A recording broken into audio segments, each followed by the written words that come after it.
السلام عليكم، تحياتي لكم وتحياتي لجميع المتتابعين داخل المغرب وخارج المغرب. مع رفيق. هذه غتكون الحصة استثنائية هذه الليلة هذه إن شاء الله في قناة اليوتيوب الرسمية رفيق الكرة. مرحبا كاع بالأصدقاء ومرحبا كاع بالإخوان اللي غادي يكونوا معنا أبطال مدينة بركان، لاعبين النظرية ديال بركانية اللي غادي يكونوا في هذه الحلقة الجميلة اللي غادي تكون معهم، اللي منهم رؤساء منهم كلاعبين كمدربين. كلشي غادي يكونوا في هذه الحصة ديال الليلة هذه اللي غادي يكون فيها أسماء عديدة. إلا جينا نذكر الأسماء راه أسماء عديدة اللي غادي تكون ان شاء الله في الحصه وتشوفوا كاع النجوم اللي غادي يكونوا في الحصه ديال هذه الليله هذه. ومرحبا بكم، مرحبا كاع بالاخوان. وحتى بالنسبه للحلقه تاع محمد بن رابح رانا مازال ما لونسيتهاش، ان شاء الله كي غادي نوصل نبارطاجيها معكم. الحلقه اللي كانت استثنائيه الحلقه ديال محمد بن رابح.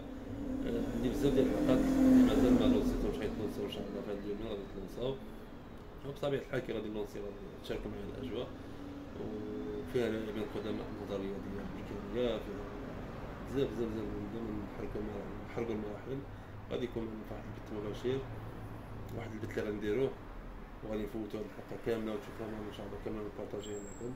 وما تنساوش هذه الليله هذه حلقه استثنائيه مع الضيوف اللي غادي يكونوا معنا، ضيوف كثره. حلقه كما نقولوا بركانيه بامتياز، كاع ابطال ديال بركان غادي يكونوا فيها.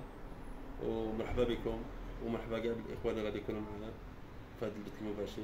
وكنشكر قدماء ديال النظريه ديال بركانيه، السي الزبيري بالحق، السي عبد القادر بولغلاق، السي بينيتو، السي عبد القادر الشادلي، السي رشيد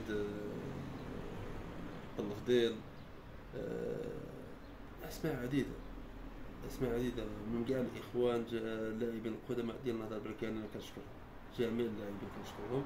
الا جيت نذكر الاسماء راه اسماء اللي كان فيها محمد بن رابح، دريس حمدون، قرمات كريم، مصطفى الدرفوفي، محيو الشبلي، وعديد اللاعبين اللي كانوا في هذا الملاقاه اللي كانت جميله بكل صراحه. فرحنا، شفنا خوتنا، شفنا الاصدقاء ديالنا، شفنا اللاعبين ديالنا. كتعرفونا في اللايفات ديما مع مدربين ديال المغرب، مع لاعبين ديال الكره المغربيه. الجمعيه هذه اللي كانت هذا الاحتفال اللي كان ديال القدماء ديال النهضه البركانيه اللي كنشكرهم بزاف. فرحنا شفنا كاع الاصدقاء ديالنا، كان اصدقاء اللي ما شفتهمش اكثر من 20 سنه تلاقيت معهم ديك السهريه هذيك، وكنحييهم كاملين. لا حتى واحد الصديق ديالي السي رشيد عبادي اللي عندي 20 سنه ما شفتوش، تلاقيت مع ديك المرة. والله لا صافي بليزير كل مره ان شاء الله تكون وديما نتلاقاو ان شاء الله. مرحبا بكم، مرحبا كاع بالاخوان. اليوم على الساعه 10 بالتوقيت الاوروبي والتاسعة بالتوقيت المغربي بث مباشر اللي غادي يكون استثنائي مع الاخوان ديالنا البراكنه اللي غادي يكونوا لاعبين ديالنا البراكنه اللي غادي يكونوا في هذه الحصه هذه. وان شاء الله نتمنى الحلقه تعجبكم ديما في قناه اليوتيوب مع رفيق الكره. مرحبا بكم، مرحبا كاع بالاخوان، وتحياتي لكم ديما من رفيق.